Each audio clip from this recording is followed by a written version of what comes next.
Hello friends, good morning. మనం మా ఇంటికి వెళ్ళాం కదా, ఇల్లంతా శుభ్రం చేసేసాము. ఇల్లంతా శుభ్రం చేసి ఫైనల్గా ఇల్లు చూపిస్తున్నాను మీకు మళ్ళీ ఒకసారి. అంటే ఇంతకుముందు చాలాసార్లు చూపించాను, నెల నెల చూపిస్తాను. మళ్ళీ ఇప్పుడు ఎందుకు చూపిస్తున్నానంటే, అసలు ఎందుకు చేరరు మీరు ఇంట్లో అని చాలామంది అడుగుతున్నారు కదా. ఇల్లు బాగానే ఉంటుంది కానీ వెడల్పు తక్కువ, పొడుగు ఎక్కువ, అర్థం పర్థం లేకుండా రూములు కట్టింది. ఇప్పుడు వెనకుండే రూము నేను ఉంది, వెనక వరండా. ఇది రూమ్గా ఉంటే బాగుంటుంది. ఇది ఒక చిన్న వరండా పెట్టిందామా, దీనికి దారబంధం కూడా పెట్టలేదు. చాలా కాలం తర్వాత ఓపెన్గా వదిలేసి తర్వాత ఇటుపక్క గోడ కట్టించి అటుపక్క మెస్సి పెట్టింది. ఇంత కష్టం ఎందుకు పడింది అంటే, ఆమె తోడు కోసం ఎవరికైనా రెంట్కి ఇవ్వాలని ఫస్ట్లో వెనక వంటగదిలో ఉంటూ ముందు పక్క మధ్యలో గడియేసేసి ముందు పక్క హాలను పంచ రెంట్కి ఇచ్చింది. వాళ్ళు చాలా సంవత్సరాలు ఉన్నారు మా ఇంట్లో, 10 సంవత్సరాలు, 6-7 సంవత్సరాలు ఉన్నారు అనమాట. అప్పట్లో ₹150, 200 బాడిగా. ఆ తర్వాత మా బంధువులు అతనికే వాళ్ళకి ఇచ్చింది బాడిగా. వాళ్ళు కూడా దాంట్లో ఉన్నారు, బాగానే రియల్ ఎస్టేట్ వ్యాపారం చేసుకొని తర్వాత ఇల్లు కట్టుకుని వెళ్ళిపోయారు. ఇంకా తర్వాత వచ్చేసి వేరే ఒకళ్ళకి గొప్ప సామాజిక వర్గాలకి ఇల్లు రెంట్కి ఇచ్చింది. వాళ్ళు అక్కడ బరిగొడ్లు మేత, అంటే ఊరి చివరి ఇల్లు కాబట్టి ఓపెన్ ప్లేస్ ఎక్కువ ఉంది కాబట్టి బరిగొడ్లు మేపుకుంటా బయట ఫస్ట్లోనే బయట కట్టేసుకుంటాం బరిగొడ్లు అని చెప్పి, తర్వాత ఇంటి పక్కన ఖాళీ స్థలం చాలా ఉంది కాబట్టి ఇంట్లోనే బరిగొడ్లు కట్టేసుకుంటున్నారు. సరే, ఓకే, అంతవరకు బాగానే ఉంది. వాళ్ళు 300 రెంట్ ఇచ్చారు. ఆ తర్వాత మా అమ్మకి ఏం చెప్పుకుంటూ మొదలుపెట్టాను, నువ్వు ఒక్కదానివే కదా, ఇల్లు అమ్ముకొని మీ కొడుకు దగ్గరికి పోవచ్చు కదా అని. అప్పుడు మా అమ్మతో అదే మాట అన్నారు, ఇప్పుడు నాతో అదే మాట అన్నారు. ఉండొచ్చు కదా, ఉన్నామనేమో, నువ్వు ఒక్కదానివే కదా, ఇల్లు అమ్ముకొని నీ కొడుకు దగ్గరికి పోవచ్చు కదా అని ఒకటే గోల. నువ్వు ఒక్కదానివే కదా, ఏడుండేది నువ్వు ఒక్కదానివే కదా అని. ఆ ఒక్కటి వచ్చిన నష్టం ఏందో నాకైతే అర్థం కావట్లేదు. ఆ మిషన్ కొట్టుకుంటుంది, డ్వాక్రా గ్రూప్ లీడర్గా ఉంది, మహిళా మండలిలో ఉంది. చురుగ్గా అన్నింటిలో పాల్గొనేది, ఎందుకంటే చదువుకుంది కాబట్టి బాగా రాసిద్ది. 9th క్లాస్ చదువుకుంది ఆ రోజుల్లోనే మా అమ్మ. వీటన్నిటిలో గ్రూపుల్లో బాగా ఉత్సాహంగా ఉంటుందన్నమాట. కొంచెం రాజకీయంగా కూడా ఉంటుందన్నమాట. అక్కడికి ఎవరు వచ్చినా మా అమ్మ దగ్గరికి వచ్చి మాట్లాడతారు. మహిళా మండలిలో కూడా పనిచేసింది కాబట్టి, గ్రూపుల లీడర్గా ఉంది కాబట్టి ఆ చుట్టుపక్కల అందరినీ వాళ్ళకు గ్రూపులు లోన్లు ఇప్పించడం అవి చేసేదన్నమాట. అదే లాస్ట్కి తలనొప్పి అయింది మనకి. ఇంకా ఇకపోతే ఏంటంటే, ఈ వేరే వాళ్ళకి రెంట్కి ఇచ్చినప్పుడల్లా బాగానే ఉంది. ఇంకా ఆ లాస్ట్కి ఆ బరిగొడ్లో చేరి ఇల్లు కొనాలని 3 లక్షలకి బేరం, 3 లక్షలకి అయితే కొంటామని చెప్పి, మనం అమ్మకపోయినా కొంటామని ఒకటే గలబ ఆ రోజుల్లో. అయితే నేను భగవంతుడా ఏంది ఈ సమస్య అనుకుంటామంటే, దేవుడు ఆ సమస్య పరిష్కారం బలి చిత్రంగా చేశాడు. అక్కడ బోరింగ్ కాడ గొడవ జరగటం, అక్కడ వాళ్ళకి ఆ గొడవ వల్ల ఇంకా వాళ్ళంతటా వాళ్ళు ఇల్లు ఖాళీ చేసిపోయేటప్పుడు దేవుడు చేశాడు అనమాట. ఆ సమస్యను పరిష్కరించిన భగవంతుడికి చాలా థ్యాంక్స్. అది పోయిన తర్వాత మా అమ్మ ఏం చేసిందంటే, వెనక పక్క గదిలో ఉండేది బాత్రూమ్ ఉండేది మనకి. ఆ పక్క దొడ్డాగిట్ల నుంచి మనం వెళ్తాం. ఆ బాత్రూమ్ అంతకాలం బాగానే ఉంది ఇల్లు. ఈమెం చేసిందంటే, ఆ గది కూడా కలిసి వస్తుంది, స్లాబ్ రూమ్ కదా, సైడ్ గొంతులో గోడ పెట్టించి పరమట పక్క అటు పక్క బాత్రూమ్ని పెట్టించింది నైరుతిలో. ఆ నైరుతిలో బాత్రూమ్ని పెట్టించేటప్పుడు అక్కడి నుంచే మాకు సమస్యలు మొదలైనవి. ఆ బాత్రూమ్ పెట్టించి ఏమేం చేసిందంటే, అంతకుముందు ఈమె వెనక పక్క రూమ్లో ఉంటా, ముందు పక్క రూమ్ బాడికి ఇచ్చింది. అసలు సమస్యే లేదండి. ఎందుకంటే ఇంటి యజమాని పైన ఉండాలి, ఎవరికైనా రెండుకి ఇచ్చే వాళ్ళు కింద పక్క ఇవ్వాలి అనేది రూల్. అంటే శాస్త్రం చెప్తుంది అలాగా. ఆ శాస్త్రం ప్రకారమే ఫస్ట్లో తెలుసో తెలియకో ఆ వంటగదిలో ఇప్పుడు నేను తలుపేసే వంటగది, వెనక వరండా, వెనక గది 3 ఆడుకుంటే ఇది ఇక్కడ తలుపులు ఉండే అనమాట. 3 ధరబంధరాలు ఉండకూడదని ఆ తలుపులు నేను తీసేసాను అనమాట. ఈ మధ్య తీసేసా. ఆ తలుపులకు గడి పెట్టేసి ఈ హాలు ముందు పక్క పంచవరికి రెంట్కి అయితే ఇవ్వడం జరిగింది. ఇంకా సరే, ఇంకా వాళ్ళని ఖాళీ చేయించిన తర్వాత ఆ తర్వాత మా మా దూర బంధువులు కురవాడు, అంటే ఆమెకి చిన్న మేనత్త మనవడికి రెంట్కి ఇచ్చింది పై పక్కన. ఇంకా అక్కడి నుంచి సమస్యలు మొదలైనవి. ఇంకా అక్కడి నుంచి అతనికి డబ్బులు ఇప్పించడం, అతను డబ్బులు కట్టకపోవడం, ఆ డబ్బులు ఏమే కట్టడం, అమౌంట్ పెద్ద అమౌంటే. ఇక ఆ తర్వాత వచ్చేసి వేరే వాళ్ళకు కూడా డబ్బులు ఇవ్వటము, వాళ్ళు ఎగనామా పెట్టడం, మొత్తం దాదాపు 5 లక్షల రూపాయల దాకా 2008, 2009, 2010, 2011, 2009 నుంచి ఆ బాత్రూంలో ఎప్పుడైతే మార్పిచ్చిందో ఇంకా అక్కడి నుంచి మాకు కష్టాలు అయితే మొదలైనవి. ఆమె ఇల్లు నా పేరు మీద ఉంది. అది 1999 నుంచి నా పేరు మీద మార్చేసింది ఇల్లు మా అమ్మ.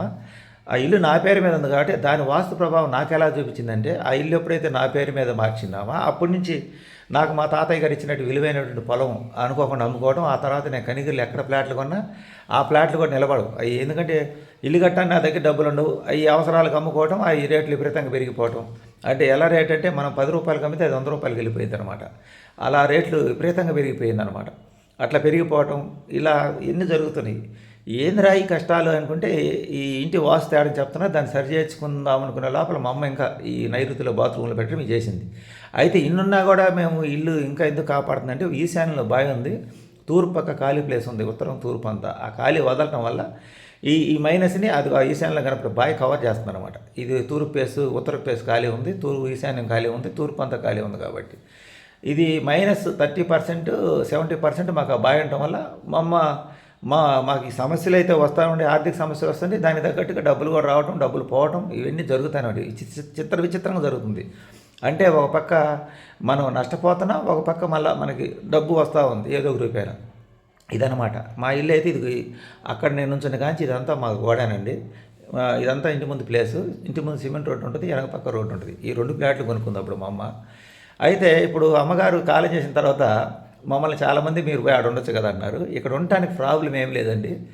ఇక్కడ ఉండటానికి ముందు ఈ వాస్తు సరి చేసుకొని డబ్బులు కావాలి. ఇప్పుడు మా సామాన్ అంతా ముందు పక్క పంచ గ్రిల్లు పెట్టాలి. ఇక ఫోర్ట్గా ఉంటే అది పడిపోయేటట్టు ఉంది. అది కూడా మొన్న ఒకరెవరో ఒక అతను చెప్పుకొచ్చాడు. ఆ విధంగా ఫోర్ట్కు ఉత్తర పక్క డౌన్ ఉంటే పిల్లలకి పెళ్ళిళ్ళు కావంట. దాని ప్రభావం కూడా మాకు అట్నే అర్థమవుతుంది. మనకు కూడా దాని ప్రభావం కనపడుతుంది. ఇప్పుడు దీన్ని సరి చేయించాలంటే మన దగ్గర డబ్బులు. పోనీ రెంట్కి ఇద్దామంటే రెంట్కి ఇచ్చిన వాళ్ళందరూ ఇప్పుడు దీన్ని సరి చేపిద్దామంటే మన దగ్గర డబ్బులు లేవు. ఇప్పుడు ఇంకా పోతే ఇట్నే వచ్చి వాడుకుందామా, ఇట్నే వచ్చి ఉందామంటే హాల్ అంతా లీకేజీ, ఈ సామాన్లన్నీ తడిసిపోతాయి. ఇప్పుడు మా అమ్మగారి సామాను, ఆ కుటుంబ మిషన్లు, బీరువాలు, ఈ టేబుల్స్, గ్యాస్ పొయ్యి, వంట సామాన్లు అన్నీ ఉన్నాయి. మంచాలు ఇవన్నీ ఉండి, అప్పటికి 2 మంచాలు అయితే మేము వేరే వాళ్ళకి ఇచ్చేసాము.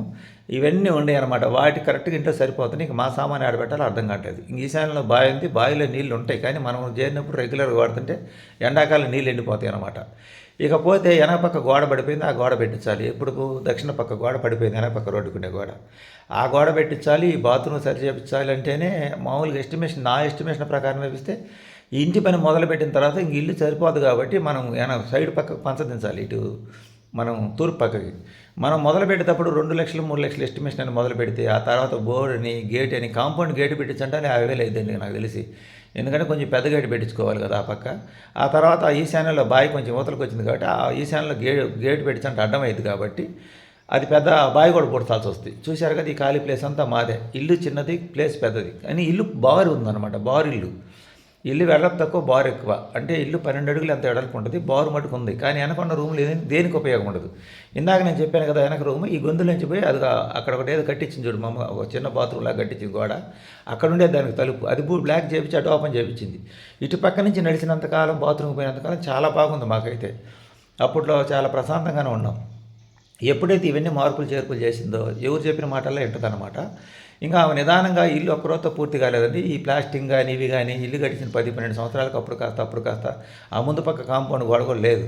అప్పుడు కాస్త కట్టించుకుంటూ వచ్చిన అవకాశం ఉన్నప్పుడల్లా ఈ ఖాళీ ప్లేస్లు అన్ని చెట్లు ఉంటాయండి. ఈ చెట్లుంటే ఆ పక్కన వాళ్ళు ఏర్లు వస్తాయని చెప్పి కొబ్బరి చెట్లు, జామ చెట్లు, సపోటా చెట్లు, సీతాఫలం చెట్లు, అన్ని రకాల ఫలాలు ఇచ్చే చెట్లు ఉంటే ఆ పక్కన ఇంటి వాళ్ళు మా కిందకి ఏర్లు వస్తున్నాయి, గోళ్ళకి రేకలు వస్తున్నాయి, ఎవరో చెప్పారని చెప్పి వాళ్ళు ఎన్నో సంవత్సరాల నుంచి మమ్మల్ని అడుగుతుంటే మమ్మల్ని అంతకాలం వాళ్ళకి సాధ్యం కాలేదు. అది మా అమ్మగారు కాలం చేసిన తర్వాత ఇంకా పొద్దుగుబులు వీళ్ళతో గొడవ ఎందుకు, ఇరుగు పొరుగుతో బాగుండాలని చెప్పి 4,500 రూపాయలు పెట్టించి నేను ఆ కొబ్బరి చెట్లు అన్నీ కొట్టేపించిన ఇంకా ఆ తర్వాత పిచ్చి మొక్కలు ముదులుస్తున్నాయి. అవి పీకలేక అల్లాడుతున్నాను అనమాట. ఆ పిచ్చి మొక్కలు కూడా ఇంకెప్పుడు డబ్బులు ఇచ్చి పీకించుకోమంటే మా దగ్గర అంత స్తోమత లేక నేను వచ్చినప్పుడల్లా బాగా చేసుకున్నా. చూస్తున్నారు కదా నా కష్టం, మీరు నడువును పోయేటట్టు చాకరీ చేస్తున్నా. ఇంకా ఈ గిలకబాయి ఇప్పుడు రోజులు ఎక్కడ ఉంది కాబట్టి జ్ఞాపకం కింద ఉంచుకున్నాం. మరి అమ్మేయచ్చు కదా అంటారు. అమ్మేస్తానండి. ఇక్కడ అమ్మేస్తే డబ్బులు ఏమో పెద్దగా రావు. ఎందుకు రావంటే ఇంత స్థలం మన చేతుల నుంచి మారిన తర్వాత డబ్బులు వస్తాయి, కానీ మన చేతిలో ఉన్నప్పుడు అక్కడ చుట్టుపక్కల ఉన్న వాళ్ళు అక్కడ ఆ ప్రాంతానికి తగ్గట్టుగా రేట్లు వేస్తారు.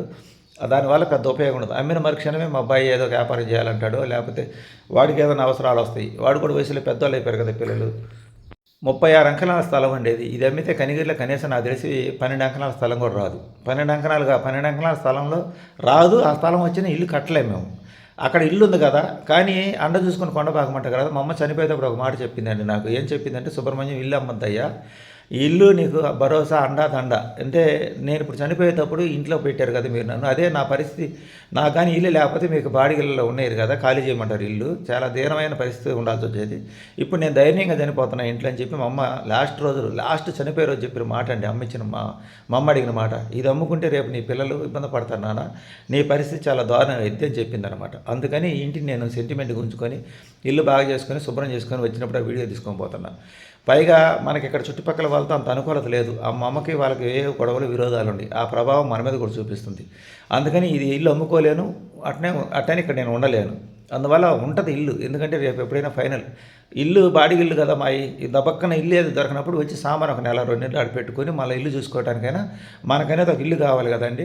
ఏ పరిస్థితి బాగలేనప్పుడు అక్కడికే రావాల్సి వస్తుందేమో ఎప్పటికైనా. అంటే అండ చూసుకుని కొండబాకమన్నారు కదా, ఆ ధైర్యం కోసం నేనైతే ఆ ఇల్లు ఎంచుకున్నానండి.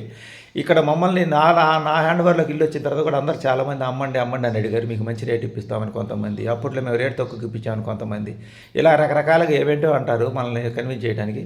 నేను మటుకు ఇల్లు అమ్మటం ఇష్టం లేక అలాగే ఉంచుకున్నానండి. ఇది ఇంటి చరిత్ర అండి. నచ్చిన